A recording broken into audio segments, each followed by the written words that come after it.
கேட்கிறாரு. கேட்டுட்டு உங்களை போதும் ஜெபத்தை முடிச்சு ஓடு அப்படின்னு வரட்டல.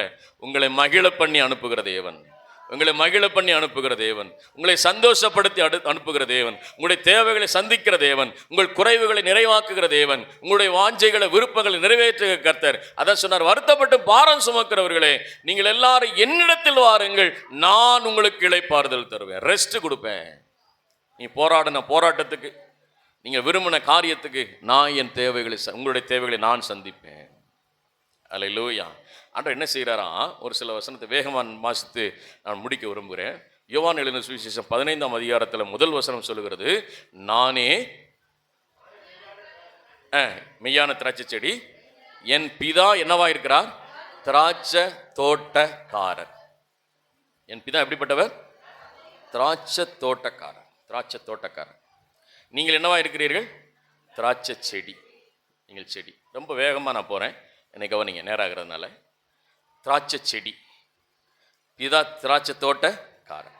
இந்த திராட்சை தோட்டக்காரருக்கு வேலை என்னன்னா, நீங்கள் மிகுந்த கனிகளை கொடுக்க வேண்டும் என்று சொல்லி அவருடைய விருப்பம். அல்லேலூயா. திராட்சை தோட்டக்காரருக்கு என்ன விருப்பம், நீங்கள் மிகுந்த கனிகளை கொடுக்க வேணும். இந்த சர்ச்சில் இருக்கிறீங்க, இந்த சபைக்குள்ள இருக்கிறீங்க, நீங்கள் எப்படிப்பட்டவர்களாக இருக்க வேண்டும் சொன்னால் மிகுந்த கனிகளை கொடுக்க வேண்டும்.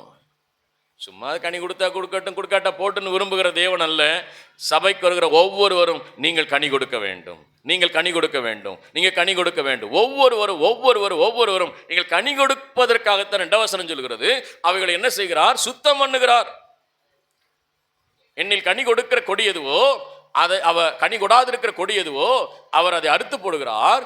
கனி கொடுக்கிற கொடி எதுவோ அது மிகுந்த கனிகளை கொடுக்கும்படி அதை சுத்தம் பண்ணுகிறார். தோட்டக்காரோட வேலை நீங்க மிகுந்த கனிகளை கொடுக்கணும். தோட்டக்காரோட வேலை நீங்கள் மிகுந்த ஆசீர்வாதத்தை பெற்றுக்கொள்ளணும். ஆண்டவர் இயேசு கிறிஸ்துடைய வேலை நீங்கள் தேவனால் ஆசீர்வதிக்கப்படணும், சமாதானமா இருக்கணும். உங்களுக்குள்ள இருந்த சமாதானம் உங்க தெருக்குள்ள போகணும், உங்களுக்குள்ள இருக்கிற சமாதானம் உங்களுடைய குடும்பத்துக்குள்ள போகணும், உங்களுடைய உறவுக்குள்ள போகணும். உங்களுக்குள்ள இருக்கிற தேவனுடைய வல்லமையின் ஆசீர்வாதங்கள் அநேகரை பற்றி இழுக்கணும். அப்படின்றதான் கர்த்தருடைய விருப்பம். கர்த்தருடைய விருப்பம் அதுதான். ஏசாயா 5:1 வாசிங்க. ஏசாயா 5:1 போடுப்பா சீக்கிரமா. ஏசாயா 5:1 இப்போ வாசிங்க.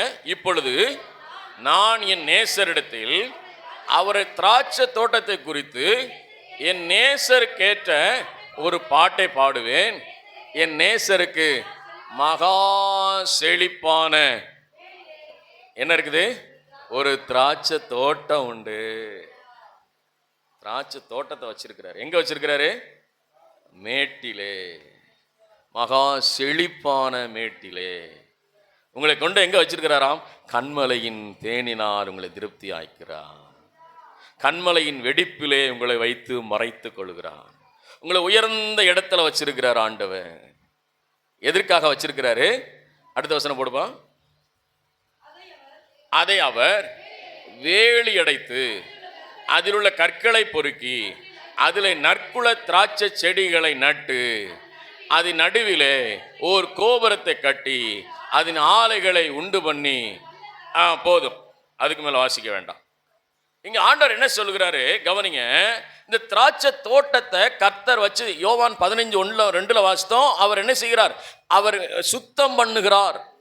எதுக்கு, மிகுந்த கனிகளை கொடுக்கும்படி.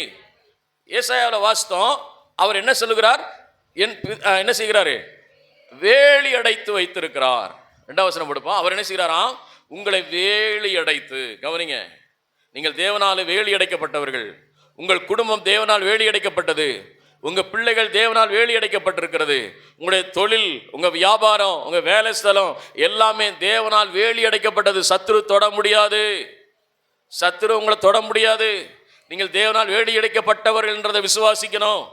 என் தேவன் என் குடும்பத்தை வேலி அடைக்கிறார். யோபுவையும் யோபுடைய குடும்பத்தையும் கர்த்தர் வேலி அடைத்து பாதுகாத்தது போல என்னையும் என் பிள்ளைகளையும் என்னுடைய சந்ததிகளையும் என்னுடைய வேலையும் என்னுடைய வியாபாரத்தையும் எல்லாவற்றையும் கர்த்தர் வேலி அடைத்து பாதுகாத்திருக்கிறார் என்று நீங்கள் விசுவாசித்து சொல்ல வேண்டும். அது வேலி அடைத்து அதில் உள்ள கற்களை பொறுக்கி அது நற்குல திராட்சை செடிகளை நட்டு அது நடுவில் கோபுரத்தை கட்டி அதன் ஆலையை உண்டு பண்ணி வைத்திருக்கிறார்.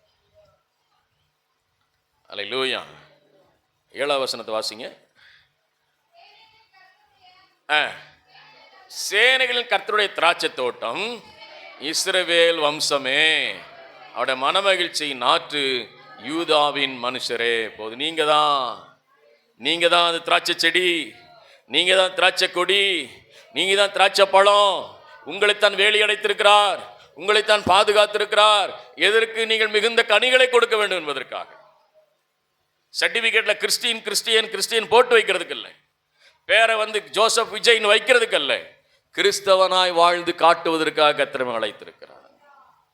அல்லேலூயா.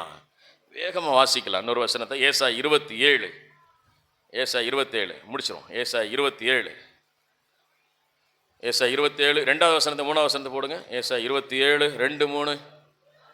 அக்காலத்திலே நல்ல திராட்சை தரும் திராட்சை தோட்டம் உண்டாயிருக்கும், அதை குறித்து பாடுங்கள்.